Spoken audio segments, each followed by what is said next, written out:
యథార్థవంతులైన నీతి కలిగిన పరిశుద్ధులైన ద్వారా చేయవచ్చిన వింటున్న అందరికీ ప్రభునామమున మరొకసారి ఉదయపూర్వకమైన వందనాలు. గ్రంథం నుండి జీవ గ్రంథం నుండి కీర్తనల గ్రంథము దావీదు కీర్తనలు 18వ అధ్యాయము 28వ వచనం మరొకసారి చదువుకున్నామండి. నా దీపము వెలిగించువాడవు నీవే, నా దేవుడైన యెహోవా చీకటిని నాకు వెలుగుగా చేయను.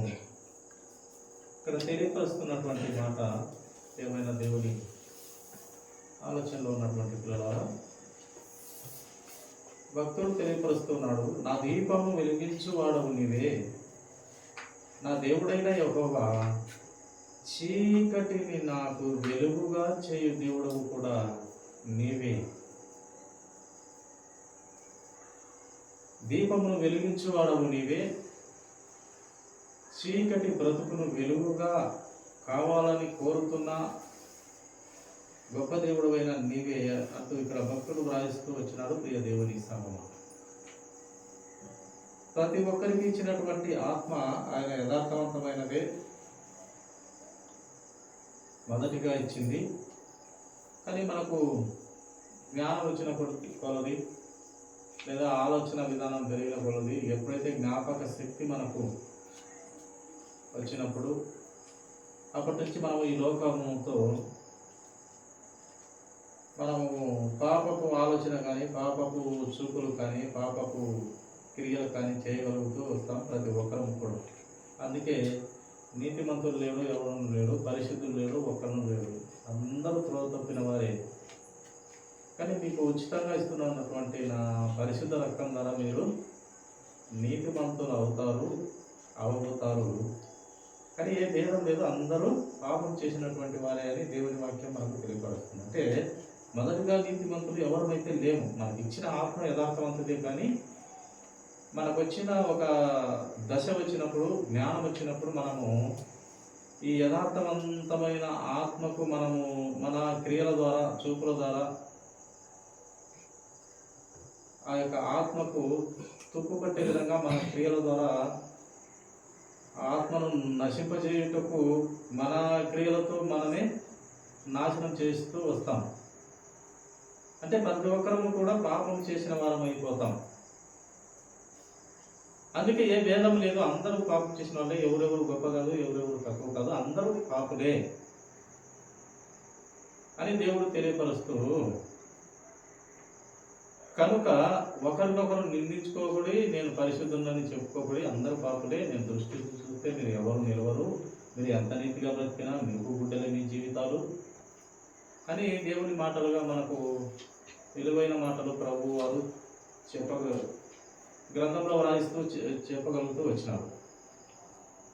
కనుక ఏ భేదం లేదు, మనం ఏ దేశం వారమైనా, ఏ రాష్ట్రం వారమైనా, ఎక్కడ ఉన్నా కూడా అందరం కూడా పాప స్వభావం కలిగినటువంటి వారమే. ఆ తరువాత మనము నీతిమంతుడు ఒక ఆయన ఉన్నాడు, ఆయన పరిశుద్ధుడైన నజరేయుడైన యేసుక్రీస్తు వారు మాత్రమే. ఆయన ద్వారా మనము నీతిమంతులం అవుతాం, ఆయన ద్వారా మనము పరిశుద్ధులవుతాం, ఆయన ద్వారా మనము యథార్థవంతులం అవుతాం. ఆయన ప్రేమ పొందుకొని మనము కూడా ఒకరినొకరు ప్రేమించగలుగుతూ వస్తాం. ఆయన ప్రతి ఆలోచనను మనకు మాదిరి పెట్టినాడు కనుక ప్రతి విధమైన జ్ఞానము ఆయన ద్వారా మనం నేర్చుకోవాలి. కనుక ఆయనను చూసి మనము బ్రతకవలసిన వారిగా పరిశుద్ధాత్మ దేవుడు గ్రంథంలో ప్రతి విషయాన్ని వ్రాయిస్తూ వచ్చినాడు. కనుక మనమైతే అందరము పనికిమాలినమే, అందరం తోతప్పిన వారమే. కానీ మన దీపము వెలిగించడానికి మనకు యేసుక్రీస్తు ప్రభువారు అనే ఒక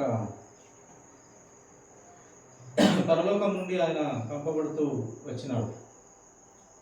కనుక ఆయన మాట విన్నట్లయితే, లేక ఆయనను అంగీకరించినట్లయితే, ఆయనను ప్రేమించినట్లయితే మన జీవితాలు వెలుగుమయంగా ఉంటాయి. చీకటి బ్రతుకులైన మన జీవితాలు వెలుగుమయంలోకి తీసుకెళ్లే దేవుడు, ఏకైక దేవుడు, ఒక్కడైన దేవుడు, అద్వితీయ దేవుడు, ఒక యేసుక్రీస్తు ప్రభువారే అని మనము క్రైస్తవులముగా లేక ఆయన రక్తంలో కడగబడిన బిడ్డలముగా మన ఆలోచన. కనుక అట్టి స్థితిలో మనము దేవుడు ముందుకు తీసుకెళ్లాలని కోరుతున్నటువంటి దేవుడు గొప్పవాడు కనుక మనము మన దీపము వెలిగించే బిడ్డలుగా కోరుతున్న దేవుని ఆలోచన విధానాన్ని, ప్రతి ఆలోచన విధానాన్ని మనము గౌరవిస్తూ ప్రేమిస్తూ కుమారుణ్ణి ముందు పెట్టుకుంటూ కుమారుణ్ణి ప్రేమిస్తే మనం ఏం చేస్తామంటే ఆయన ఆజ్ఞలను పాటించగలుగుతూ వస్తాం. ఆయనను ప్రేమించకుంటే ఆజ్ఞలను పాటించం, కానీ అపవాదిగానికి సహాయకారిగా ఉండిపోతాం. ఆజ్ఞ పాటించలేదంటే మనం ఎవరికి సహాయకారం అవుతాం? అపవాదికి సహకారం చేసిన వారిని అవుతాం. దేవుని ఆజ్ఞ పాటించిన వాడు దేవుని సహకారిగా ఉంటాడు. కనుక దేవుడిచ్చినటువంటి ఆజ్ఞలను పాటిస్తూ దేవునికి సహకారంగా ఉంటే మనము నిత్య జీవంలో ఉంటాము. అపవాదికి సహకారంగా ఉన్నట్లయితే మనం నిత్య నరకాగ్నిలో ఉండగలుగుతూ వస్తాం. అది దేవుడు మనకు స్వేచ్ఛ ఇచ్చి ఆలోచన చేసుకునే జ్ఞానము, బుద్ధి, వివేచన, పాపము, ఆ పాప ఫలితము, పుణ్యము, ఆ యొక్క పుణ్య ఫలితము మనకు జీవ గ్రంథంలో చక్కగా భక్తుల ద్వారాను, ప్రవక్తల ద్వారాను, క్రీస్తు నోటి మాటల ద్వారాను, తండ్రి అయిన దేవుని ఆలోచన ద్వారాను, పరిశుద్ధ ఆత్మదేవుని ఆలోచనతో కూడా మనకు చక్కగా బైబిల్ గ్రంథంలో తెలియపరుస్తూ వచ్చినాడు. కనుక మనము వెలిగింపబడాలా లేక మన చీకటి బతుకుల్లోనే ఉండాలనేది మన చేతుల్లోనే ఉంటుంది.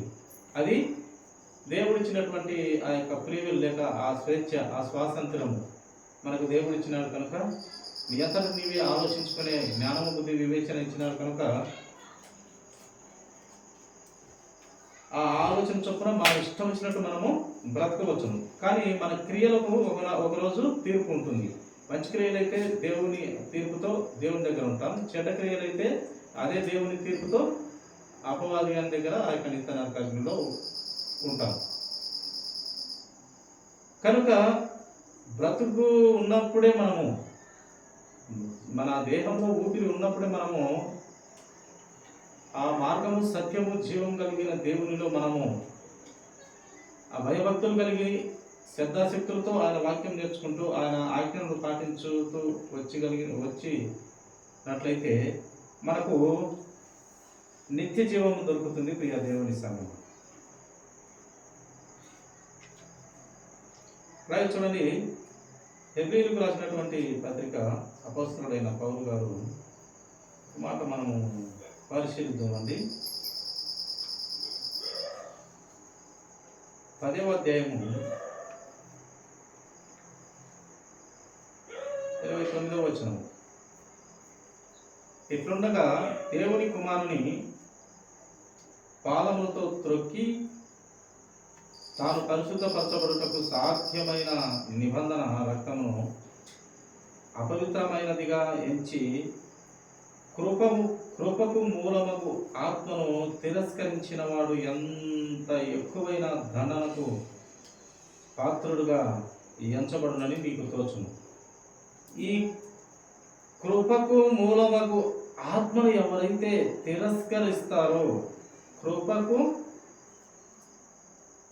మూలమగు ఆత్మ, కృప ఇచ్చే ఆత్మ, యేసుక్రీస్తు ప్రభువారు ఆ కృప వెంబడి కృప ఇచ్చే ఆత్మ, ఆయన ఆత్మకు ఎవరైతే వ్యతిరేకంగా తిరస్కారం చేస్తారో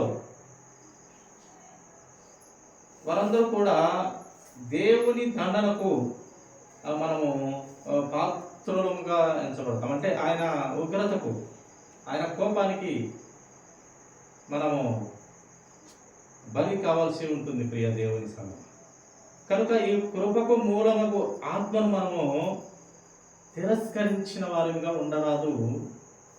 ఉండకూడదు, అంగీకరించిన బిడ్డలముగా ఉండాలి. కృపకు మూలమగు ఆత్మను అంగీకరించే బిడ్డలముగా ఉండాలి. ఆయన కృప వెంబడి కృప ఇచ్చే దేవుడు, మహిమ నుండి అధిక మహిమనిచ్చే దేవుడు.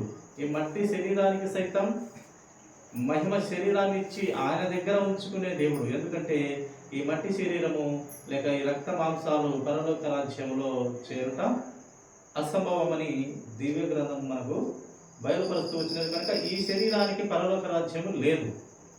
అది ఆ పరలోక రాజ్యం కావాలంటే మరొక శరీరం కావాలి.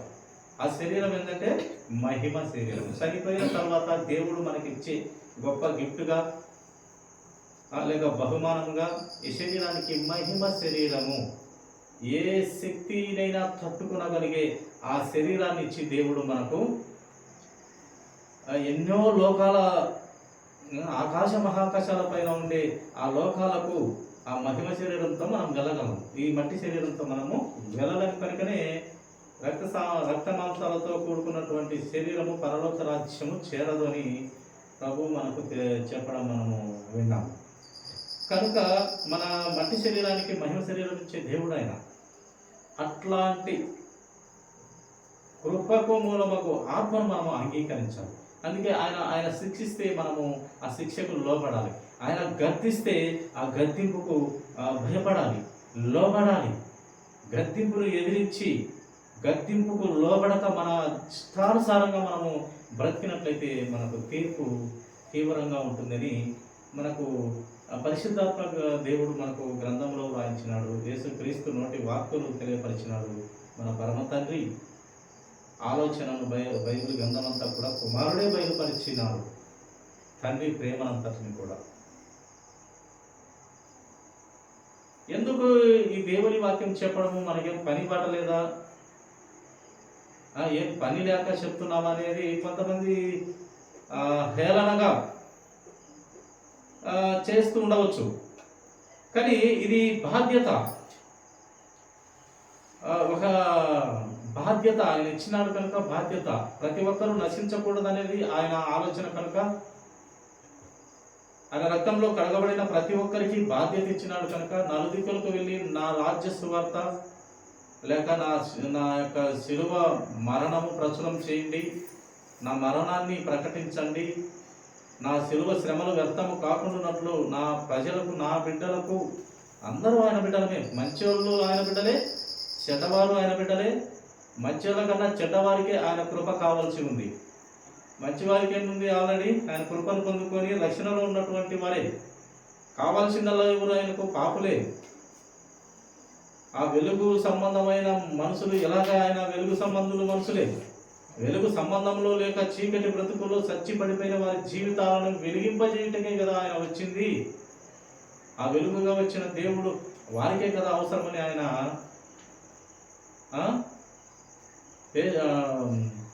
డాక్టర్ ఎవరికి అవసరము? అనారోగ్యతలో ఉన్న బిడ్డలకి డాక్టర్ అవసరత, ఆరోగ్యంగా ఉన్న బిడ్డలకు డాక్టర్ అవసరత లేదు. ఆ డాక్టర్ దగ్గరికి పోవాల్సిన అవసరం కూడా లేదు, పోడు కూడా. అలాగని దేవుని విడిచిపెట్టమని కాదు. వాళ్ళు ఆల్రెడీ దేవునిలో ఉంటారు, దేవుని రక్షణలో ఉంటారు, దేవుని హస్తం కింద ఉంటారు. దేవుని హస్తం కింద లేకుండా తమ ఇష్టానుసారంగా సొంత ఆలోచనతో బ్రతుకుతున్న వారి కోసం దేవుని తాపత్రయం తెలియపరుస్తున్నాడు, ఆయన ఆలోచన తెలియపరుస్తున్నాడు. దైవజనులు కావాలి, లేవాలి. ఎంతోమంది లక్షల్లో ఉన్నారు నా పిల్లలు, యేసు పేరు తెలియని పిల్లలు ఎంతోమంది ఉన్నారు. వాళ్ళకి తెలియజెప్పాలి అనేది ఆయన ప్రణాళికలో, ఆయన ప్రత్యక్షతలో భాగంగా ఆయన ఆలోచన విధానాన్ని నెరవేర్చాలి కనుక, ఆయన చిత్తము తెలుసుకొని ఆ చిత్తాన్ని తెలియపరచాలి కనుక సువార్థికులు లేక దేవుని రక్తంలో కడగబడిన ప్రతి బిడ్డ కూడా ప్రయత్నం చేస్తుంటారు. ఏమి ప్రయత్నం? సువార్త చెప్పడం, దేవుని ఆలోచన విధానాన్ని చెప్పడం. ఈ లోకంలో మనిషి ఎలా బ్రతకాలో బ్రతకకూడదో గ్రంథము తెలియపరిచి వ్రాయించి, ఇదిగో నా ప్రేమను చెప్పండి, ఇదిగో ఇలా బ్రతకమని చెప్పండి, ఇదో దేవునికి ఇష్టలుగా బ్రతకండి అని చెప్పమని దేవుడు పెట్టినటువంటి బాధ్యత నిమిత్తము కొంతమంది ఆత్మలో రగిలింపబడుతున్నటువంటి ఆ బాధ్యతను తెలియపరుస్తూ ఉంటారు. అందుకే ఆత్మలను ఆర్పక ఆత్మలను వెలిగింపజేసే దిశ వైపు పరిగెడుతూ ఉంటారు. చెప్పడం వారి బాధ్యత, వినడము వినకపోవడము, ఆత్మ వెలిగింపబడము వెలిగింపకపోవడం అది వారి హృదయానికి సంబంధించిన విషయము. వారికి ఆ స్వేచ్ఛ ఇచ్చినటువంటి దేవుడు ఇస్తున్నటువంటి ఆలోచన వారు వదిలేస్తే ఎవరము ఏం చేయలేము. కనుక బాధ్యతగా చెప్పవలసిన దేవుడు పెట్టిన బాధ్యత కనుక ఆ బాధ్యత నిమిత్తము చాలామంది బైబిల్ గ్రంథంలో భక్తులంతా కూడా ప్రాణాలను పెట్టి దేవుని సేవ చేసినటువంటి గొప్ప మహా గొప్ప భక్తులు ఉన్నారు. అందు నిమిత్తము వాక్యము తెలియపరుస్తూ ఉంటారు, పాటలలో దేవుని సత్యాన్ని బయలుపరుస్తూ ఉంటారు. ప్రతి పని దేవుని పనిలో ప్రతి పని దేవునికి చిత్తంలో అయినటువంటి బాధ్యతతో కూడుకున్నటువంటి పని. వాక్యం చెప్తే గొప్పవారని కాదు, దేవుని పని ఏ చిన్న పని చేసినా కూడా తక్కువ అని కాదు. అంత దేవుని దృష్టికి సమానం కలిగినటువంటి వారి యుద్ధము చేయువారికి ఎంత దేవుని బహుమానం ఎంత వస్తుందో, అలాగే చెప్పుల దగ్గర ఆ యుద్ధం చేసేవారి చెప్పుల దగ్గర ఉన్నవారికి కూడా అంతే బహుమతి, అంతే ఆశీర్వాదము, అంతే దీవెన, అంతే కృప ఉంటుంది. కనుక మనము దేవుని ఆలోచన విధానాన్ని తెలియజెప్పే బిడ్డలుగా ఉండాలని దేవుడు కోరుతూ ఉన్నాడు. ప్రియ దేవుని సంఘం, యోహాను సువార్త 14వ అధ్యాయము మాటలు మనము చూస్తాము.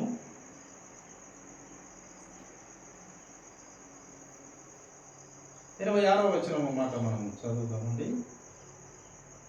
ఆదరణకర్త అనగా తండ్రి నా నామమున పంపబో పరిశుద్ధాత్మ లేక ఉత్తరవాది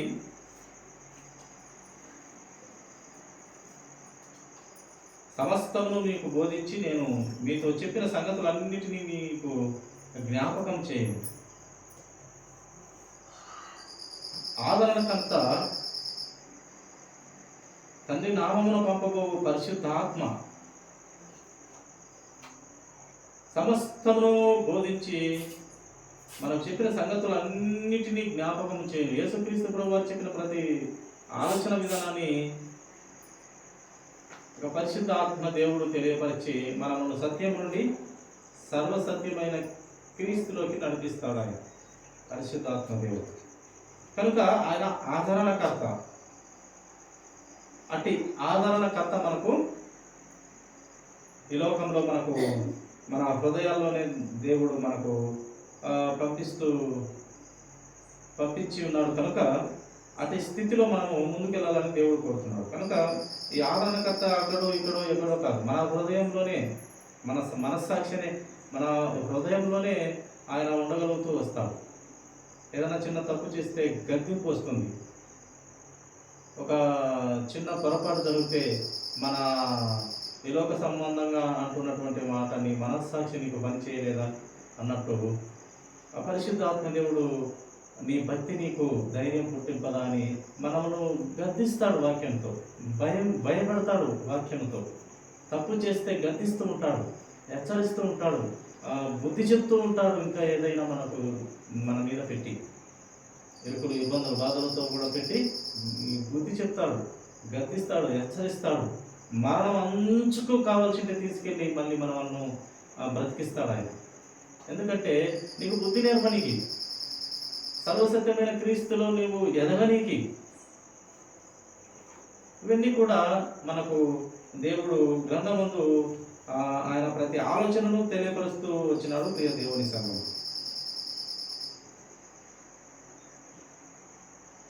అపోస్తల కార్యంలో 1వ అధ్యాయము 4-5 వచనాల మాట మనం చూస్తాము.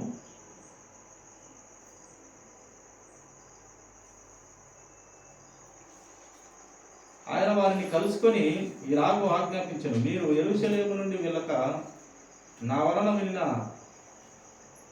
తండ్రి యొక్క వాగ్దానం కొరకు కనిపెట్టుడు.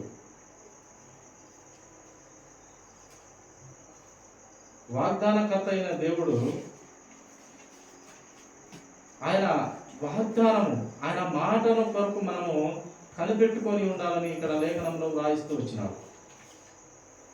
యోహాను నీళ్లతో బాప్తీసం ఇచ్చాను కానీ కొద్ది దినములోగా మీరు పరిశుద్ధాత్మలో బాప్తిసము పొందుదరని పరిశుద్ధాత్మతో బాప్తిసం పొందుతూ వస్తున్నాం. ఇప్పుడు అప్పుడైతే యోహాను నీళ్లతో బాప్తిసము ఇస్తూ వచ్చినాడు అని ఇక్కడ బైబిల్ గ్రంథంలో రాయిస్తున్నాడు. ఎందుకంటే ఈ యొక్క వాగ్దాన కర్త నమ్మదగిన దేవుడు కనుక ప్రియ దేవుని సంగమా,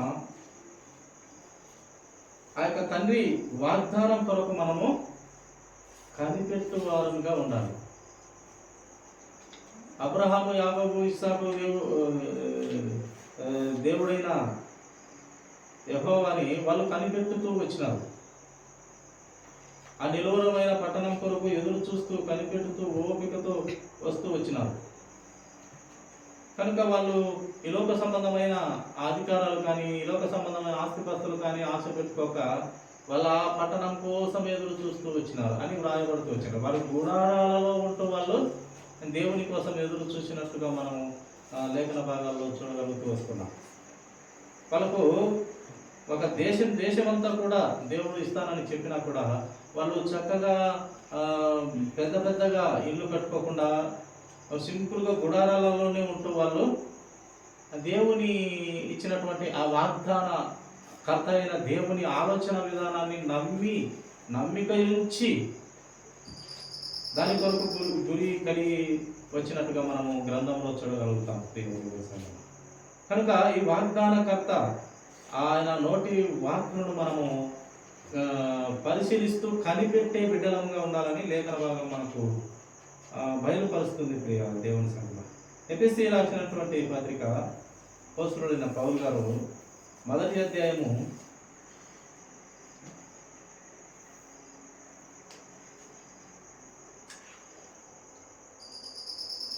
17వ వచనం ఒక మాట మనం చదువుతున్నామండి. మరియు మీ మనోనేత్రములు వెలిగింపబడినందున ఆయన మిమ్మను పిలిచిన పిలుపు వల్లనైనా నిరీక్షణ ఎత్తిదో పరిశుద్ధులలో ఆయన స్వాస్థ్యం యొక్క మహిమైశ్వర్యం ఎట్టిదో ఆయన క్రీస్తునందు వినియోగపరిచిన బలాతిశయమును బట్టి విశ్వసించు మన యందు ఆయన చూపుచున్న తన శక్తి యొక్క అపరిమితమైన మహత్యం ఎట్టిదో మీరు తెలుసుకోవాలని. ఏమి తెలుసుకోవాలని దేవుడు కోరుతున్నాడు? దేవుడు ఏం తెలియపరుస్తున్నాడంటే లేఖన భాగంలో దేవునిలో ప్రతి జ్ఞానము, ఆయన అపరిమితమైనటువంటి మహాత్యము ఎంతో లేఖన ఈ యొక్క దైవ గ్రంథంలో 26 పుస్తకములో 66 పుస్తకాలలో వ్రాయిస్తూ వచ్చినాడు దేవుడు. అనగా 66 పత్రికల్లో 66 కలిపిగా బైబిల్ గ్రంథంలో ప్రతి విషయాన్ని ఆయన మహిమైశ్వర్యము ఎంత గొప్పదో వ్రాయిస్తూ వచ్చినాడు. ఆయన అపరిమితమైన జ్ఞానం ఎంత గొప్పదో వ్రాయిస్తూ వచ్చినాడు. ఆయన మహా ఉన్నతమైన శక్తి ఎలాంటిదో వ్రాయిస్తూ వచ్చినాడు. ఆయన బలాతిశయము, ఆయన బలం ఏంటిదో వ్రాయిస్తూ వచ్చినాడు. ఇవన్నీ కూడా క్రీస్తు ప్రభు వారు మనకు బయలుపరుస్తూ వచ్చినాడు. ప్రియ దేవుని సంగమం, కనుక ఆయన జ్ఞానము, ఆయన ప్రత్యక్షత గల ఆత్మను ప్రతి చోట తెలియపరుస్తూ వచ్చినాడు. ఇదంతా కూడా మనుషులు లేక మానవులు, నరులు తెలుసుకోవాలని, మన మనోనేత్రములు వెలిగింపబడాలని, ఆయన మనము పిలిచిన పిలుపుకు ఆ నిరీక్షణ ఎంత గొప్పది, ఆ పరిశుద్ధులలో ఆయన స్వాస్థ్యం యొక్క మహిమైశ్వర్యము ఎంత గొప్పదో అని ప్రతి విషయము, ప్రతి జ్ఞానము బైబిల్లో తెలుసుకోవాలని కోరుతున్నటువంటి ఏకైక గొప్పదైన అద్వితీయ దేవుడు మన యేసుక్రీస్తు ప్రభువారు. ప్రియ దేవుని సంగమం, ప్రతి విషయంలో బైబిల్ గ్రంథంలో బైబిల్ యొక్క గ్రంథంలో ప్రతి జ్ఞానము, అపరిమితమైన జ్ఞానమంతా కూడా మనిషి తెలుసుకోవాలి. ఆ జ్ఞానవంతుని, ఆ సర్వేశ్వరుని అనగా యేసుక్రీస్తు ప్రభు వారిని, ఆ జ్ఞానము ఆయన పాదాల దగ్గర గుప్త నిధులుగా ఉన్న ఆ జ్ఞానం అంతా మనిషి తెలుసుకోవాలి. ఆయన ఇంత శక్తి కలిగిన దేవుడని మనిషి గుర్తించాలి, తెలుసుకోవాలి, ఆ శక్తికి భయపడాలి. అంటే ఇంత జ్ఞానవంతుడా మన ప్రభువు, ఇంత శక్తివంతుడా మన ప్రభువు, ఇంత మహాశక్తి కలిగినటువంటి దేవుడా ఈయన అని ఆశ్చర్యపడేలా ఆయన జ్ఞానం అంతటిని మనం తెలుసుకొని మనం ఏం చేయాలంటే తెలియని వారికి తెలియచెప్పాలి.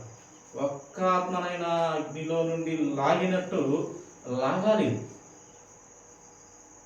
ఇప్పుడు గాలంతో ఆ ఎరపెట్టి చేపను లాగినట్టు దేవుని సత్యమైన వాక్యముతో అగ్నిలో నుండి ఒకరిని లాగినట్టు లాగాలి. చేపని ఎలాగా లాగి మనము ఆహారం తింటున్నామో ఈ అగ్నిలో కాలిపోతున్న ఈ మనుషులను దేవుని సత్యమైన వాక్యముతో ఆ అగ్నిలో నుండి లాగినట్టు లాగి మనము క్రీస్తుకు పరిచయం చేయాలి.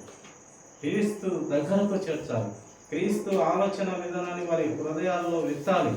ఆ వాక్య ఆహారము వారికి ఎంతో మంచిది. ఆ ఆత్మకు ఆహారం ఎంతో మంచిది. శరీర ఆహారం కన్నా ఆత్మకు ఆహారం చాలా ఒక. అందుకే యేసుక్రీస్తు ప్రభువారు 40 దినాలు ఆయన ఆకలి దప్పులు లేకుండా శోధింపబడుతూ ఉన్నప్పుడు కూడా అపవాది వచ్చి శోధించిన ఆయన ఆకలి గురించి ఆయన దిగులు పడలేదు, బెంగపడలేదు. అపవాది వచ్చి కూడా ఈ రాళ్ళను రొట్టిగా చేసుకో, లేక ఇక్కడి నుంచి దూకు, నిన్ను దేవదూతలు వచ్చి కాపాడతారు, ఇది అది అని ఆయన రెచ్చగొట్టి శోధిస్తూ వచ్చిన ఆయన అపవాది గురించి ఆయన ఆలోచించలేదు. నీ దేవుడైన ప్రభువును శోధింపగలదని నీకు తెలియదా సాతానా అన్నాడు. నీ ప్రభువుని, నీ దేవుణ్ణి నీవు శోధింపగలదు. ఆయన ఒక కార్యం మీద ఒక నిష్ఠగా ఉన్నాడు. ఒక 40 దినాలు అసలు ఆహారం లేకుండా ఉండడం అంటే మాటలు కాదు. అలా ఉంటే ఎంత బలహీనమైపోతాడో దాని మీద కూడా ఆయన పట్టు కలుగుతూ వచ్చినాడు మన యేసుక్రీస్తు ప్రభువు. ఎందుకు ఇదంటే నా తండ్రి చెప్పిన మాటలు నాకు ఆహారమైనది, ఈ లోక సంబంధమైన ఆహారం నాకు అంతగా అవసరం లేదు అని దేవుడు మనకు చెప్పకనే చెప్తూ తెలియపరిచినాడు. అంటే ఈ లోక సంబంధమైన ఆహారం కన్నా పరలోక సంబంధమైన వాక్యమైన ఆహారం చాలా గొప్పదని అక్కడ మనకు బయలుపరుస్తూ వచ్చినాడు ప్రియ దేవుని సంగం.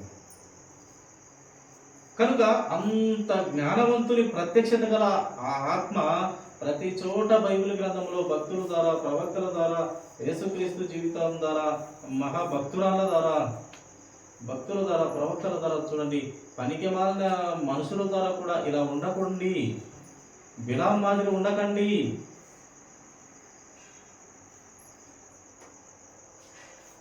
కయ్యనులాగా ఉండకండి, ఆకానులాగా ఉండకండి.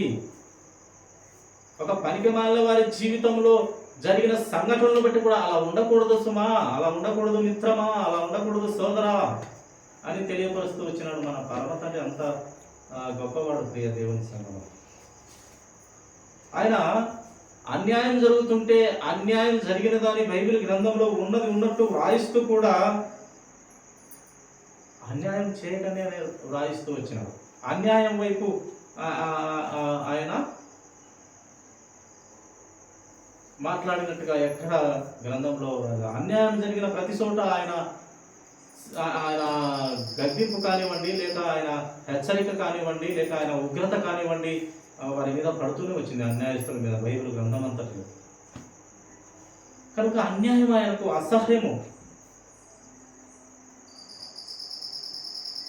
అన్యాయము జరిగిన వారిలో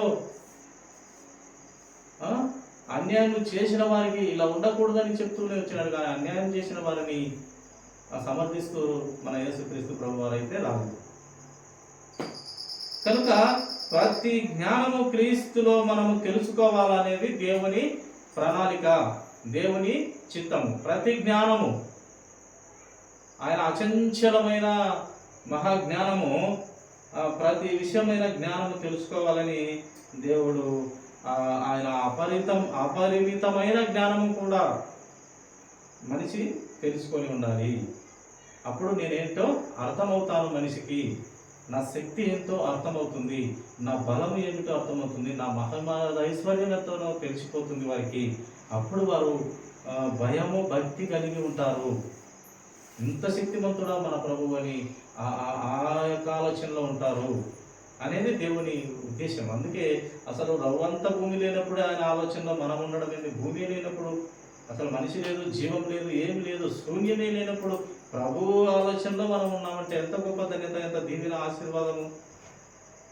ఆయన చాలా ప్రణాళికలో ఉన్నటువంటి దేవుడు.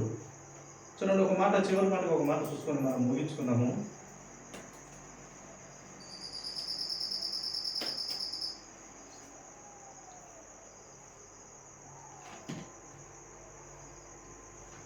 అపోస్తల కార్యములు 2వ అధ్యాయము,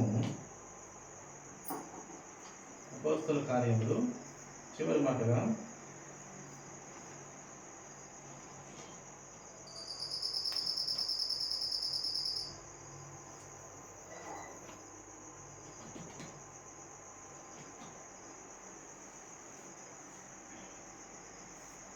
అపోస్తల కార్యములు 2వ అధ్యాయము 23వ వచనం చదువుకొని తర్వాత మళ్ళీ రోమా 16, 26, 27 వచనాలు కూడా చదువుకున్నామండి. అపోస్తల కార్యంలో 2:23 దేవుడు నిశ్చయించిన సంకల్పమును, ఆయన భవిష్యత్ జ్ఞానమును అనుసరించి అప్పగింపబడిన ఈయనను మీరు దుష్టుల చేత సిలువ వేయించి చంపితిరి. భవిష్యత్తు జ్ఞానం కలిగిన దేవుణ్ణి అంట మనమే ఆయన్ను దుష్టుల చేతికి అప్పగించి చంపిన వారిని మనమే. భవిష్యత్తు జ్ఞానం కలిగిన వాడు. భూమి కొంచెమే లేనప్పుడే ఆయన ఆలోచనలో ఉన్న మనము ఆయనను సిలువకు అప్పగించిన వారు. భవిష్యత్తు అంతా తెలుసు ఆయనకు. ఆయన తప్పించుకోవాలనుకుంటే, లేక ఆయన రక్షింపబడాలని తండ్రికి ఒక్క చిన్న మాట చెప్తే 12 సేనావ్యూహాలు వచ్చాయి. ఒక్కొక్క సేనావ్యూహం 6,000. అలాంటి 12 సేనావ్యూహాలు వచ్చాయి. 12 సార్లు 6,000 మంది, అంతమంది జనం వచ్చి అక్కడ ఉంటే మహా ఒక 200 మంది లేదా ఒక 1000 మందిని వేసుకో, అందరినీ చంపేసి ప్రభువుని తీసుకొని పోయే కెపాసిటీ ఆ దేవదూతలకు ఉంది అక్కడ. ఒక్క మాట చెప్పి తండ్రికి, కానీ ఆయన అలా చేయలేదు. ఎందుకంటే ఆయన ఒక ప్రణాళిక ఉంది ఆయనకు. ఒక భవిష్యత్తు జ్ఞానం కలిగిన దేవుడు ఆయన. భవిష్యత్తు అంతా, మన భవిష్యత్తు అంతా తెలిసిన దేవుడు ఆయన. మన వాళ్ళ చేత మరణం అవ్వాల్సిన కుమారుడు కాదు ఆయన. కానీ మన చేత మరణం అవ్వాలని ఆయన నియమంలో పెట్టుకున్నాడు. అంత శక్తి కలిగిన దేవుణ్ణి మనుషులే మనమే అప్పచెప్పినాం. ఎందుకంటే మరణ శాసనము రాసినటువంటి వాడు మరణం అవ్వాలనే లేఖన భాగాన్ని బట్టి కూడా ఆయన అక్కడ మరణం అవుతూ వచ్చినాడు. లేక ఆయన మరణం అవుతూనే మనకు రక్షణ వస్తుంది కనుక ఆయన అక్కడ మరణం అవుతూ వచ్చినాడు. అందుకే అక్కడ ఆయన నలగొట్టబడుతూ ఉంటే దేవునికి ఇష్టమైనదంట. అది ఎక్కడ చూడండి, అక్కడ శిలువలో భయంకరంగా కొడుతూ ఉంటే యేసు ప్రభు వారిని తండ్రి అక్కడ సంతోషిస్తున్నాడంట. ఎందుకు? నా కుమారుడు ఇక్కడ నలగొట్టబడుతున్నాడంటే, ఆ పరిశుద్ధ రక్తం కాస్తున్నాడంటే, ప్రపంచంలో పుట్టిన ప్రతి మనిషికి ఆ రక్తము, ప్రపంచంలో పుట్టిన ప్రతి మనిషికి ఆ రక్తమే దిక్కు, ఆ రక్తమే వారికి మందు, ఆ పరిశుద్ధ రక్తమే వారిని పవిత్రపరిచేది, పరలోక రాజ్యానికి చేర్చేది.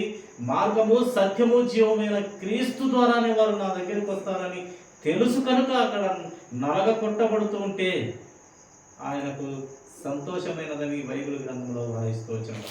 అంత మహా జ్ఞానవంతుని మనము సిలువ వేసి చంపినాం. మన పాపాలు ఆయన మోస్తే ఆయనను సిలువ వేసి మనం చంపినాము. ఆయన భవిష్యత్తు ఎరిగిన జ్ఞాని అయినా ఆయన మనుషుల చేతనే చనిపోతూ వచ్చినాడు.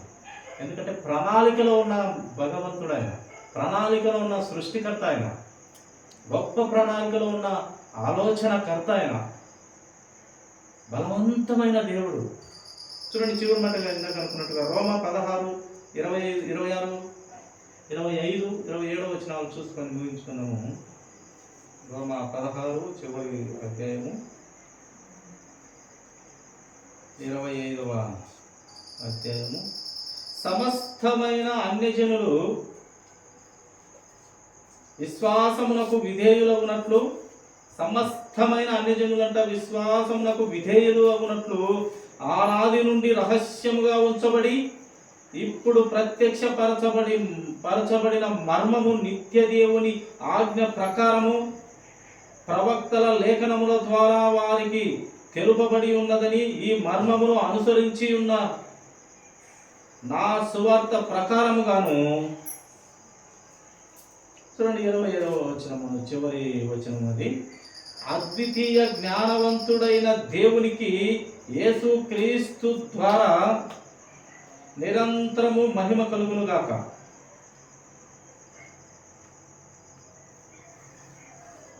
ఇక్కడ వాయించినటువంటి మాట ఏంటంటే, దేవునికి ఏది కొత్తది లేదు. ఆయన ఆల్రెడీ వాడేసిన జ్ఞానమే ఇప్పుడు వాడుతున్నటువంటి జ్ఞానం అంతా.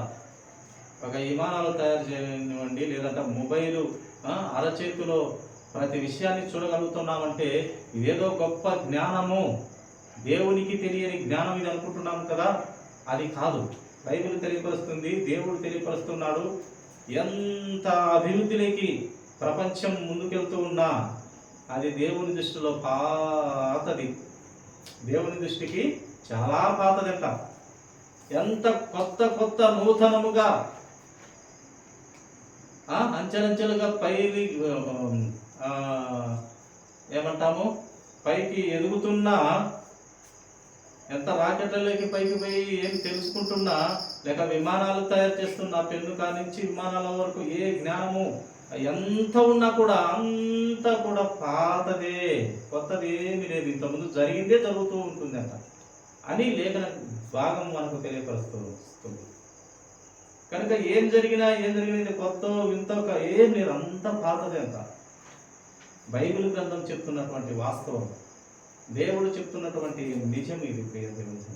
ఎంత కొత్తది జరిగినా అది దేవుడు చాలా పాతదంట అది జరిగింది. అంటే అంత జ్ఞానము భవిష్యత్తు ఎరిగిన దేవుడు చెప్తున్నటువంటి ఆలోచన ఇది. అంటే ఇంకా చాలా జ్ఞానము పరలోక రాజ్యమును మనకు దేవుడు బయలుపరచబోతున్నాడు, చూపించబోతున్నాడు. అట్టి దేవుని కలిగి ఉన్నాం కనుక అట్టి దేవుని ఆలోచన విధానాన్ని, ప్రతి విషయాన్ని మనము మానవుడు తెలుసుకోవాలి. తెలుసుకొని వాని స్వేచ్ఛ నిమిత్తము వాని ఇష్టం అంటున్నాడు దేవుడు. నన్ను తెలుసుకొని నన్నే ఫాలోగా లేక నన్నే వెంబడించు అని దేవుడు చెప్పడు. నీకు ఇష్టం ఇచ్చినాడు, నీకు స్వేచ్ఛ ఇచ్చినాడు, నీకు ఫ్రీ విల్ ఇచ్చినాడు. నీ అంతటా నీవు ఆలోచించుకుని ఆ జ్ఞానము, బుద్ధి, వివేచన అన్నీ నీకు ఇచ్చినాడు. నీ ఇష్టం. ఇది తాగి నీ ఇష్టం, నీ నోటికి వచ్చింది వాగు, నీ ఇష్టం. కానీ తీర్పు ఒకటి పొందుకుంటావు, జాగ్రత్త అయిన జీవితం బతుకు, యథార్థత నీతిగా బ్రతుకుని మాత్రం దేవుడు తెలుపుతాడు. అంతే. జీవితం అంతా మన మీదనే ఆధారపడి ఉంటుంది. మన ఇష్టం వచ్చినట్టు మనం నడుచుకోవచ్చు, కానీ లెక్క చెప్పే సమయంలో మనం ఖచ్చితంగా దేవుడికి లెక్క చెప్పి ఆ బ్రతికిన బ్రతుకును బట్టి దేవుడు ఆయన దగ్గర ఉంచాలా లేక అపవాది దగ్గర ఉంచాలా అనేది అక్కడ ఆయన ఫిక్స్ చేసి ఆ విశ్వ న్యాయస్థానం ఎదుట మనకు తీర్పు ఇచ్చి ఎక్కడికి పంపించాలో అక్కడికి పంపిస్తాడు. అది గుర్తు పెట్టుకొని మనిషి బ్రతకాలి. అందుకే ప్రతి విధమైన దేవుని జ్ఞానం తెలుసుకొని బ్రతికితే మనము దేవుని దగ్గర ఉంటాము. అలా ఆయన ఇష్టాల ప్రకారం కాకుండా మన ఇష్టానుసారంగా బ్రతికితే మనం ఖచ్చితంగా మటుకు అపవాది గారి దగ్గర వాని కేకల్లో మన కేకలు ఇంకా గాంభీర్యంగా ఉంటాయి. వానికన్నా ఎక్కువనే అరుస్తాం. వాడు మహాజ్ఞానవంతుడంట. ఇంచుమించు దేవునితో పోల్చుకున్నాడు వాడు అపవాది గారు. ఆయన కంటే ఎక్కువ పోవాలనుకున్నాడు. జ్ఞానం అయితే పెద్ద జ్ఞానం ఉంది అపవాదికి, కానీ చెడ్డ గుణం ఉంది. దాని చేతనే వాడు పరలోక రాజ్యంలో తండ్రి పనిచేసే ఆ యొక్క లూసిఫరు పడిదోయబడి పాతాళముకు పడిపోయినాడు. కనుక దేవుని ఆలోచన, ప్రతి ఆలోచనను మనం గమనించాలి, పరిశీలించాలి, ధ్యానించాలి. దాని ఆలోచన చొప్పున ఆయన చిత్తం తెలుసుకొని మనం ప్రవర్తించే బిడ్డలుగా ఉండాలని పరిశుద్ధాత్మ దేవుడు రాత్రికాల సమయంలో మనకు బయలుపరుస్తూ అతి సత్యంలో ముందుకెళ్లాలని పరిశుద్ధాత్మ దేవుడు బయలుపరుస్తున్నాడు. కొద్ది మాటలు దేవుడు దీవించుడుగా తలలో వచ్చినట్లయితే చిన్న ప్రార్థన.